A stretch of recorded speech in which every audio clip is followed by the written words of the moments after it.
우리가 오늘 읽은 역대기는 아담에서부터 시작해서 아브라함을 거쳐 다윗 임금까지의 역사를 한 사람 한 사람 가정을 대표하는 이름들을 족보로 기록하고 있습니다. 1장부터 9장까지 600명 정도의 이름이 등장하는데 대부분 누구누구는 누구를 낳았다. 누구누구는 누구의 아들이다. 누구누구는 누구의 자손이다. 또 누구의 아들들은 누구누구였다. 이렇게 기록하고 있습니다. 그런데 오늘 우리가 읽은 본문 아주 특별하게 짧지만 야베스는 이렇게 누구의 아들 혹은 누구를 낳았다가 아닌 야베스는 그의 형제보다 귀중한 자라 이렇게 한 사람의 이름을 소개합니다. 4장 1절에 보면 유다의 자손이라고 하는 그 범주에 드는 사람인 것은 틀림없지만 묘하게도 아버지가 누구인지 어머니가 누구인지 전혀 후대에 이 성경을 읽는 이 족보를 읽는 사람들은 누구로부터 출생했는지 또 심지어 형제들의 이름까지 다 감춰놓고 아버지는 있고 어머니는 있고 형제도 있지만 야베스만 그 이름을 밝히고 있습니다. 많은 형제 가운데 야베스의 이름만 기록하고 있는 거죠. 그리고 아버지의 이름을 밝히고 그 아버지의 후손임을 기록하는 것이 족보인데 당사자의 이름만 기록하고 있습니다. 그러면서 그의 출생이 남다르다 이렇게 표현합니다. 대부분 자식을 낳으면 아버지가 이름을 짓습니다. 고대 사회에서 이름을 짓는다는 것은 아버지의 고유의 권한이기도 합니다. 그리고 아버지의 위치를 또 부모의 그 마음이 담긴 장명, 이름의 뜻대로 살기를 바라는 부모의 아름다운 소원이 담겨 있기도 합니다. 그런데 어찌된 영문인지 야베스는 이름을 어머니가 지었다고 했습니다. 그것도 우리가 자식의 이름을 지을 때 참 고민을 합니다. 부르기 좋고 쓰기도 좋고 의미도 잘 전달되고 어린아이의 이름 같지 않고 또 너무 할아버지 할머니의 이름 같지 않고 나이와 상관없이 직업과 관계없이 인생의 길이와 상관없이 늘 좋은 이미지를 가질 수 있는 그런 이름을 짓기 위해서 고심을 합니다. 불러보면 잘 어울리지 않는다 그러면 또 바꾸고 싶은 생각도 드는 거죠. 본인의 입장에서는 우리 아버지는 왜 이름을 이렇게 지어주셨어? 이렇게 불만이 있을 수도 있어서 사는 동안 나이 든 다음에 자기 이름을 개명 신청하는 사람들도 있어요. 야베츠의 이름은 그 뜻이 슬퍼한다, 고통스럽다 그런 뜻입니다. 그 슬퍼하고 고통스럽다는 이름을 지은 이유를 어머니가 그를 수고로이 낳았기 때문이다 이렇게 말하고 있어요. 수고로이라는 말에 해당하는 히브리어 아짜브는 고통스럽다, 상처를 받았다 이런 뜻이에요. 그리고 한 단어에서 문자를 바꾸는 이 언어의 도치 방법은 상당한 문학적 기술이 필요한 것인데 아짜브라고 하는 출생의 비밀을 가지고 그 배경에서 야베츠라고 하는 이름을 슬픔과 고통이라는 이름을 지은 그 어머니의 마음이 어떠했을까 상상력을 발휘해서 추정해 볼 수 있어요. 우리가 처음에 야베스는 존귀한 자다, 귀중한 자다 이럴 때 이 존귀하다는 말을 명예롭다 이렇게, 귀중하다 이렇게 해석하면 이 뒤쪽에 나오는 말을 이해하기가 어려워요.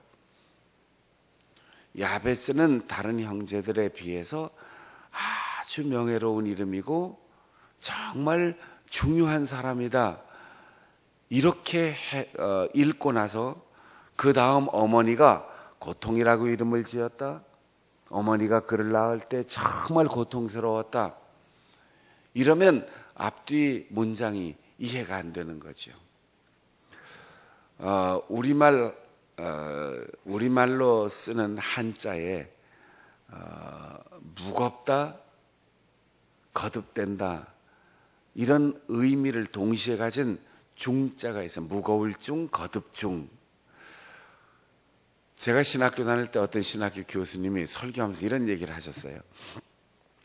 중생이라고 하는 것이 무거울 중자와 날생자를 썼는데 무겁게 태어난다는 뜻인가 봅니다. 신학교 교수님이 이렇게 설교를 하셨어요.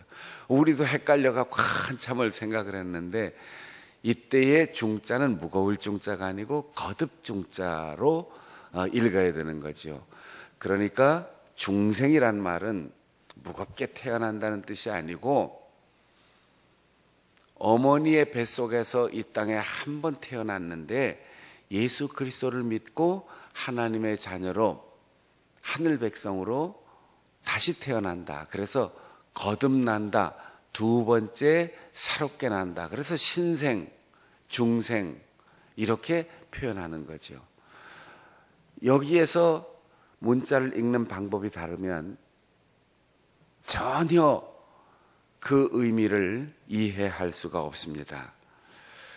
귀중한 자다 이렇게 야베스를 소개할 때 이거는 긍정 부정의 뜻을 떠나서 중립적으로 읽으면 무게가 나간다, 중량급이다 이런 뜻인데 1차적으로는 어머니가 이 아이를 낳을 때 몸무게가 너무 과체중이어서 출산에 난산을 겪었다는 뜻일 수 있어요.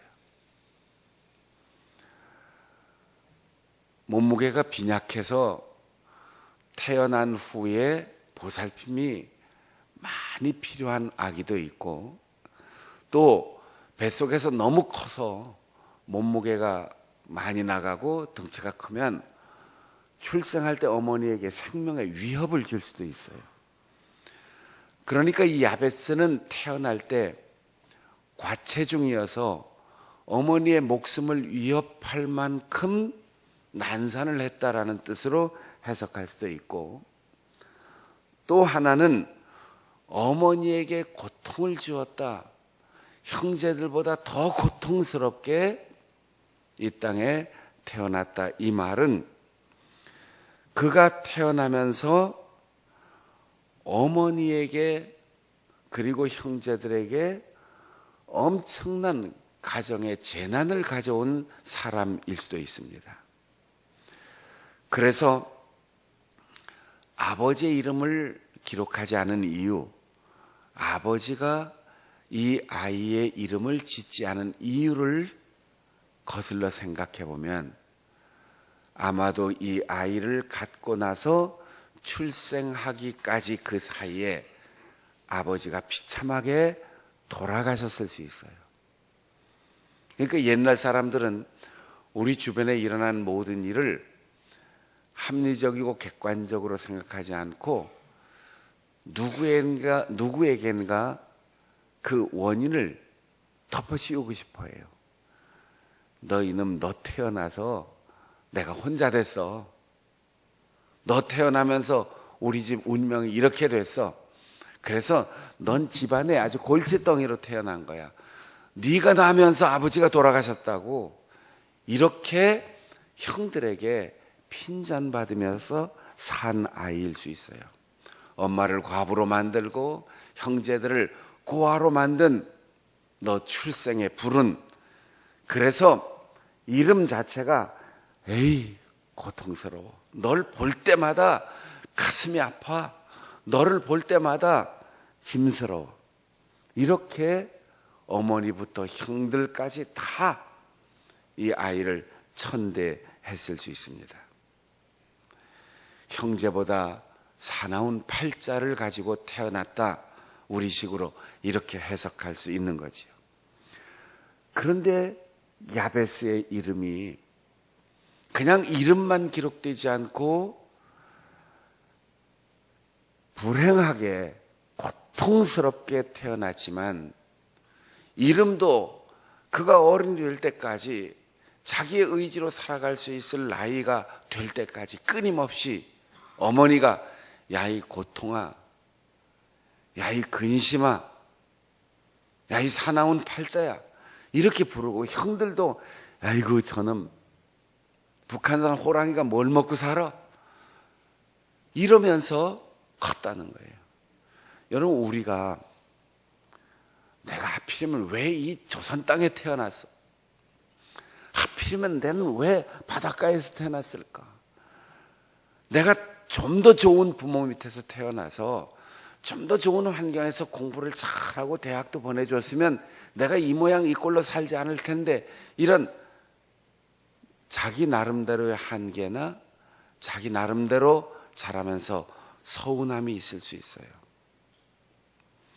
이런 부정적인 말을 들으면서 자라다 보면 그 마음이 병들 수 있어요. 엄마는 나를 원하지 않았구나. 형제들은 나를 형제로 인정하지 않는구나. 내 인생은 태어나면서부터 지금까지 좋은 일이 없어. 나는 늘 왜 이 모양인지 모르겠어. 난 가는 데마다 왜 저런 사람을 만날까? 난 가는 데마다 일이 잘 안 돼. 나는 도대체 풀리는 게 없어. 학교를 바꿔봐도, 직업을 바꿔봐도, 사업을 바꿔봐도, 이사를 가봐도, 싫은 사람 만나지 않고 또 새로운 사람들과 사귀어봐도 늘 그래. 팔자지 뭐 할 수 없어. 이렇게 살 수 있어요. 그러나 이 성경을 기록한 분이 우리에게 야베스를 소개하는 이유는, 야베스는 어머니가 태어나자마자 아이 골칫덩이 이렇게 이름을 지어주고 원수처럼 그 이름을 불렀어도, 형들이 자기를 사랑하고 감싸주고 도와주지 않았어도, 내가 정말 가시밭에 던져진 존재처럼 이렇게 불행한 운명을 타고 태어났어도 그는 하나님께 아뢰어 기도했다고 했어요. 하나님, 내가 태어나서 지금까지 가정에서 부모의 덕 보지 못하고 형제들에게 따뜻한 위로받지 못하면서 살았지만 하나님을 믿는 민족 가운데 태어났습니다. 하나님을 알게 되었습니다. 하나님이 어떤 분이신지, 하나님께서 우리 민족을 애굽에 종살이하던 노예들을 불러내어 40년 광야 생활을 통하여 노예 근성을 다 뽑아내 주시고 젖과 꿀이 흐르는 가나안 땅으로 인도하여 오늘 우리 민족을 있게 하셨는데, 이 역사를 통해서, 율법을 통해서, 제사를 통하여 하나님을 섬기는 신앙과 전통을 통해서 내가 왜 이 세상에 태어났는지 원망하지 않고, 부모를 원망하지 않고, 형제를 미워하지 않고 오직 하나님만 바라보겠습니다. 그래서 하나님께 아뢰었다고 그랬어요. 아뢰는다는 말은 부르짖는다는 뜻입니다. 보통 중보하고 탄원하고 소원하는 데는 이 말을 쓰지 않아요. 그런데 너무 견딜 수가 없어서, 죽을 것 같아서, 힘들어서, 도저히 인생의 미래에 대한 희망을 발견할 수 없을 때 아버지라고 부르짖을 때 이 아른다는 말을 씁니다. 야베스는 이미 세상을 떠난 아버지, 자기를 구박하고 팔자 사납다고 서럽게 이름을 지어주고 불러주는 어머니, 그리고 너 때문에 라고 미워하는 형들 틈에서 아무런 소망을 발견할 수 없지만 그걸로 자기의 인생을 끝나려고 하지 않았어요. 하나님, 고개를 들어서 하나님을 바라보면서 기도하였습니다. 사랑하는 여러분, 지금 여러분의 삶의 환경은 어떻습니까? 여러분은 어떤 집에서 어떤 부모에게 태어나서 어떤 혜택을 받았고 어떤 상처를 받았고 어떻게 힘든 인생의 길을 여기까지 걸어왔습니까? 야베스는 이렇게 기도합니다. 하나님, 내가 참 지질이 복이 없는 사람이라고 우리 어머니가 날마다 내 이름을 불렀고 우리 형들과 이웃 사람들이 나를 아주 팔자 사나운 사람이라고 부르면서 구박받으며 살아왔지만 난 내가 복덩이인 걸 압니다. 복된 나라에 살고 복된 하나님의 율법을 알았고 복의 근원이신 하나님을 내가 바라볼 수 있도록 내 눈을 뜨게 해주셨습니다. 이게 복입니다. 그런데 하나님 기도합니다. 이 복에 복을 더해 주옵소서. 사랑하는 여러분, 우린 이미 복된 사람들이에요. 우린 이미 하나님의 은총을 누리는 사람이에요. 그리고 우리가 매일 기도하고 간구하고 소원하는 것은 그 위에 복에 복을 더해달라는 거예요. 어떤 복을 더해달라고 했습니까? 이미 자기가 내가 이 세상에 태어난 것이 아버지가 돌아가셨고 형제들이 비교해서 미워하고 어머니가 탄식하고 피눈물을 흘리는 환경이라도 내가 태어날 수 있는 게 복이었습니다. 그리고 이 환경을 감사합니다.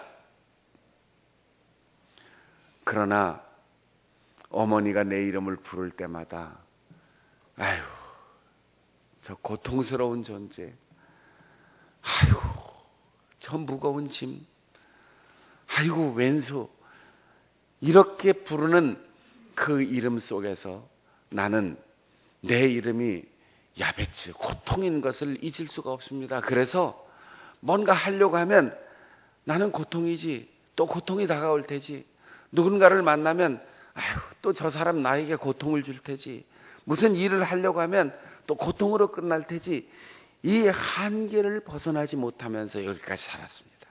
그런데 이제 이것이 하나님 안에서 복이라는 사실을 깨닫고 이 복을 기초로 내 인생을 새롭게 시작하려고 합니다. 이름을 불렀고 내 이름이 못났고 내 인생에 아무런 긍정 요소 없이 여기까지 살아온 이 자포자기할 만한 이 상황의 한계에서 내가 벗어나게 하옵소서. 내가 바꿔라고 하는 이 한계에서 벗어나게 하시고 내가 이 서울 사람 혹은 시골 사람 혹은 한국 사람 이런 한계에서 벗어나게 하시고 내가 남자의 한계, 여자의 한계, 못 배우고 가진 것 없는 이 한계에서 머물러 있지 않게 하시고 이 지경을 넓혀 주옵소서. 여러분, 딱 넓혀달라는 얘기가 아니에요. 내 지경을 넓혀 주시고 이러면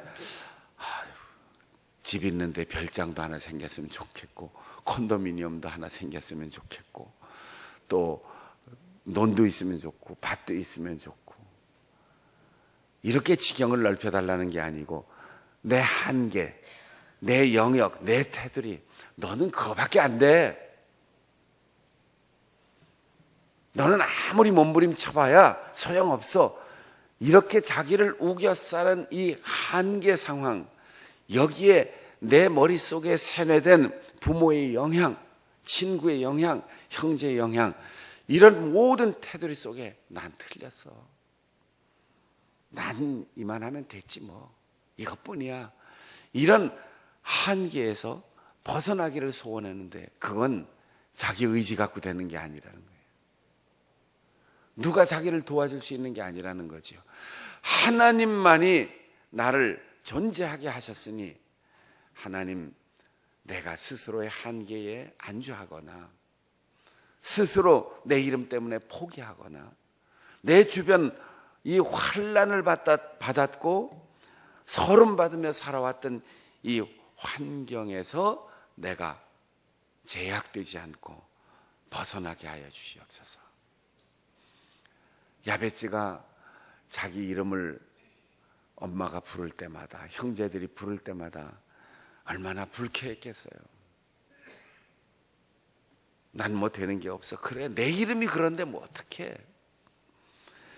그렇게 수없는 세월 어린 시절부터 마음속에 상처와 고통이 쌓여 있죠.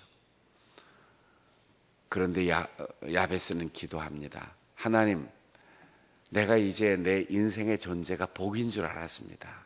이 복에 내가 스스로 움츠러들던 한계를 벗어나기 위하여 기도하는데 복을 더해 주시기를, 이 환난 속에 살던 내 인생, 이 한계와 선입견 속에 살던 내 인생, 이 한계를 벗어나게 하셔서 근심이 없게 하옵소서.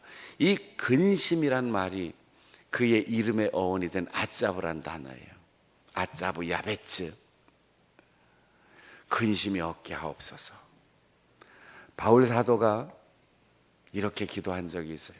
자기는 예수 믿고 선교사가 되고 목회자가 되고 신학자가 되고 복음 전도자가 되어서 헌신하여 전 세계를 다니면 참 재미있을 줄 알았지. 여러분, 얼마나 멋있어요.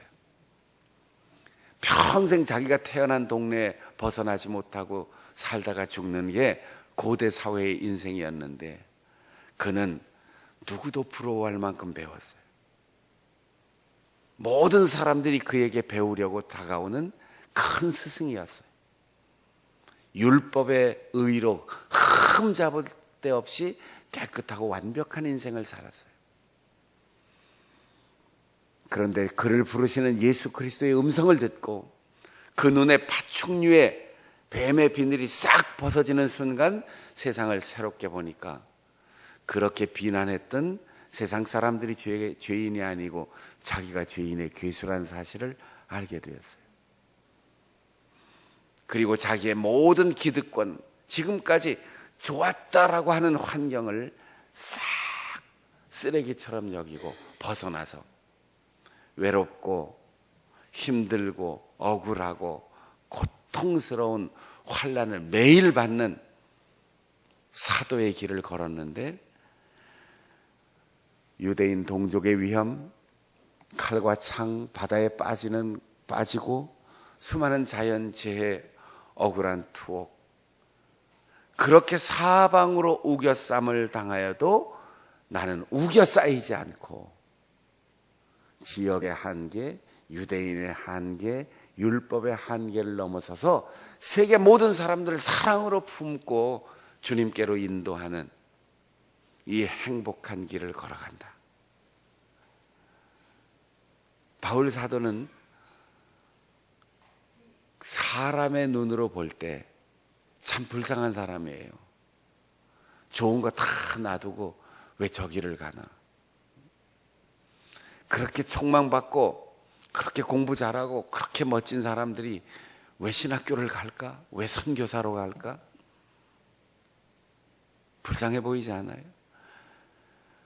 그런데 자기는 인간 세상에서의 행복이라는 그 한계를 넘어서서 하나님이 나에게 왜 이 땅에 태어나게 하시고 이렇게 자라게 하셨는지 의미를 깨닫고 헌신하는 사람에게만 깨닫게 하시는 행복이 있기 때문에 그 길을 가는 거죠. 라틴어의 격언 중에 이런 짧은 경구가 있어요. 블레란트 옴네스 울티마 네카트. 모든 사람은 상처 속에 살다가 결국은 죽는다. 모든 사람은 상처를 주고 상처받고 그렇게 사는 게 인생이다. 그리고 죽는다. 여기 아무도 예외가 없습니다. 여러분, 권력을 가지면 상처 안 받을 것 같습니까? 대통령은 상처받지 않으며 살 것 같아요? 임금은 상처받지 않을 것 같아요? 재벌기업의 회장님은 상처 없이 편안하게 살 것 같아요? 그뿐 아니라 완벽하고 도덕적으로 살아가는 사람, 자기는 모르지만 자기 때문에 상처받는 수많은 사람들이 주변에 있어요. 남편이 아내에게 상처를 주고, 아내가 남편에게 상처를 주고, 부모가 자식에게 상처를 주고, 자식이 부모에게 상처를 주고, 형이 동생에게, 형제간에, 친했던 친구, 수많은 인생들이 이 땅을 살아가는데, 살아가는 인생 자체가 상처예요. 상처 주고 상처받아요. 결국은 죽어요. 이게 인생입니다. 야베스는 상처 속에 태어났고 상처받으며 살았어요. 그런데 그 상처 속에 함몰되지 않았습니다. 상처에 갇혀 살고 있지 않습니다. 라틴어에는 그래서 이 상처라는 말이 상당히 많아요. 우리말은 그냥 상처 그러면 아유 상처받았어. 상처 회복해야지. 외상도 내상도 다 상처라고 하는데 라틴어에는 수십 가지 상처가 있어요. 불에 댄 상처가 단어가 다르고, 염증으로 인한 상처가 다르고, 가벼운 상처가 다르고, 아주 지워지지 않는 큰 상처가 다르고, 많은 상처가 다르고, 내면의 심리적 상처가 달라요. 부르는 단어가 다 달라요. 스티그마라는 단어는 흔적을 깊이 남기는 상처. 한 번이든 두 번이든 예수님이 십자가에서 죽으실 때 못 박힌 상처, 이런 스티그마라고. 헤아릴 수 없는 수많은 상처를 가리켜 트라우마라고 그래요. 우린 보통 이제 어려운 일을 겪으면 머릿속에 남고 가슴속에 남아서 그게 내면의 외상적 경험, 이렇게 마음의 상처를 트라우마라고 그러는데, 라틴어에서 트라우마는 헤아릴 수 없는 무수한 상처를 말합니다. 블루스라고 하는 단어가 있는데, 사람들은 평생 상처 속에 산다, 이 경구에 쓰는 말입니다. 명예를 훼손당하고 정신과 정서와 마음에 깊은 상처가 남았을 때 이런 단어를 써요. 여러분, 우리가 다른 사람을 칼로 찌르거나 주먹으로 치거나 몽둥이로 때려서 상처를 입히지 않지만 가시처럼 송곳처럼 칼처럼 얼마나 많은 경우 사람들에게 상처를 주며 사는지 몰라요. 또 상처를 준 사람은 몰라요. 잊어버리고 다 지나가는데 나는 내 속에 박혀있는 이 가시 때문에, 내 속에 아직도 피 흐르고 있는 이 상처의 흔적 때문에 고통스러워하는 경우가 수없이 많아요. 야베스의 기도가 오늘 여러분들의 기도가 될 수 있기를 바랍니다. 상처 주는 사람 때문에 괴로워하고, 오래된 상처 때문에 병들어서 피눈물을 흘리면서 고통스러워하지 말고, 내가 이 세상에 태어나서 지금까지 살 수 있는 것이 복이다. 하나님이 나에게 복을 주셨다. 남들이 부러워하는 그런 부모가 아니라도 그 부모님 때문에 내가 여기에 존재하고 있다. 소중한 사람들과 함께 가정을 이루고 교회를 이루고 이 땅에 살 수 있는 것이 복이다. 그러면 감사가 나오는, 감사합니다. 이 환난과 부정적인 영향과 그리고 관습 속에서 어쩔 수 없어 몸부림칠 때 여러분 고개를 들어서 하나님을 향하여 부르짖으십시오. 하나님을 피하는 게 죄입니다. 하나님을 향하는 것이 의입니다. 우리가 자꾸 사람을 봐요. 우리가 자꾸 기억에 사로잡혀요. 우리는 매사 그때 그랬지, 지난 날이 우리의 머릿속에 가득 차 있어서 그걸 자꾸 묵상해요. 앞으로는 이렇게 되지 않을까? 다가오는 세상은 이렇지 않을까? 일어나지도 않은 일 계속 생각하느라고 지금 여기서 내가 살아갈 삶의 방향을 잃어버려요. 여러분, 지금 내가 바뀌면 우리의 미래가 바뀝니다. 지금 내가 바뀌면 우리의 과거도 새롭게 해석할 수 있습니다. 지금 여기서 내가 숨을 쉬고 있다면 이게 복이에요. 그리고 거기서부터 새로 시작하면 돼요. 그러면 불만족스러웠던 아버지 어머니가 고맙고, 못마땅하던 남편과 아내가 정말 고맙고, 서운하던 자식이 있는 그대로만 해도 고맙고, 내가 장충단교회 성도인 것이 행복하고, 내가 자유 대한민국에서 살 수 있음을 행복하게 느낄 수 있는 거죠.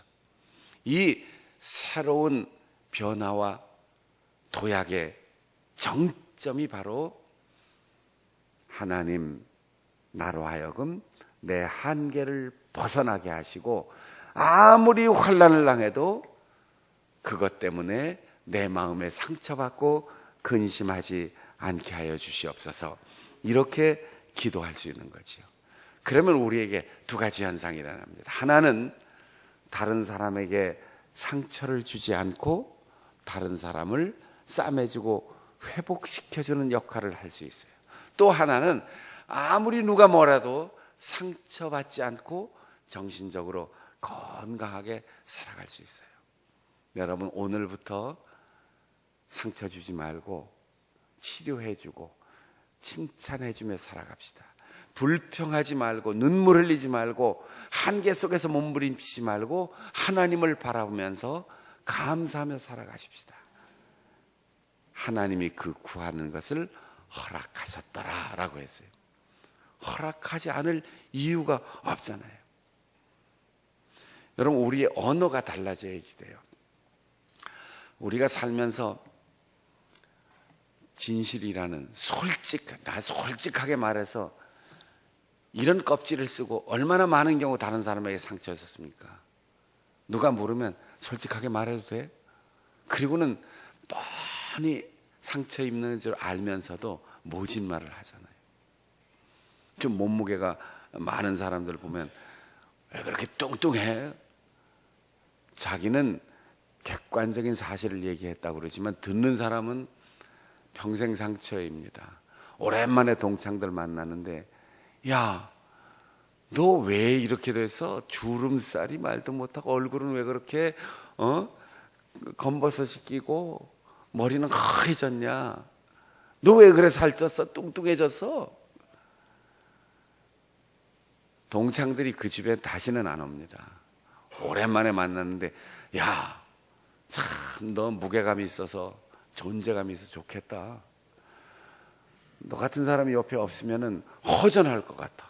같은 말을 해도 좀 그렇게 하시든지. 넌 머리카락이 왜 그래? 다 빠졌냐? 왜 대머리가 됐냐? 나이 들면 다 그래요. 자기가 먼저 요새 머리카락이 자꾸 빠져. 그러면 야, 대머리 치고 가난한 사람이 없대. 대머리 치고 병약한 사람이 없대. 나이 들면 다 빠지는 거지 뭐. 그렇게 벗어진 사람들이 다 잘 살더라고. 아기를 새로 낳았는데 손자가 어떻고 손녀가 어떻고 아기가 어떻고 그러면 에휴 못생겼어. 누굴 닮았어 얘는. 아빠 엄마는 다 잘생겼는데. 그거 솔직하게 얘기하시면 안 되는 거예요. 그거 실례예요. 그럴 때 칭찬해 줄 구석이 어디 없는가 쫙 살펴보고 아이고 못났다. 얘는 누굴 닮았어? 그렇게 사실을 얘기하지 말고 야, 눈이 참 예쁘다. 눈동자가 이렇게 반짝거릴 수가 있어? 칭찬할 구석이 어딘가 다 있어요. 여러분, 우리가 입을 벌려서 남에게 가시를 찌르고 송곳으로 찌르고 칼로 찌르는 그 수많은 언어들이 다른 사람에게 병이 되고 다른 사람의 인생에 장애가 된다는 사실을 기억해야 돼요. 넌 그것밖에 못하냐? 너는 그거밖에 못해? 그런 책망과 그런 비난이 야베스의 어머니와 형제들의 사고방식이었다 할지라도 우리는 야베스처럼 하나님, 내가 숨을 쉬는 것 자체가 복입니다. 그러니 하나님 내게 복에 복을 더해 주시고 내 모든 환경의 제약을 다 벗어나서 상처받지 않고 건강한 정서와 영혼으로 행복하게 살아가게 하여 주옵소서. 이렇게 기도하면 하나님이 그 구하는 것을 허락하실 것입니다. 그래서 우리 교회 모든 성도들의 가정에 기쁨과 행복이 넘치고 자신감이 넘치고 감사가 넘치고 우리가 모일 때마다 만날 때마다 서로를 칭찬함으로 건강한 가정, 건강한 교회, 건강한 인생을 살아갈 수 있는 우리 모든 성도들이 되시기를 바랍니다.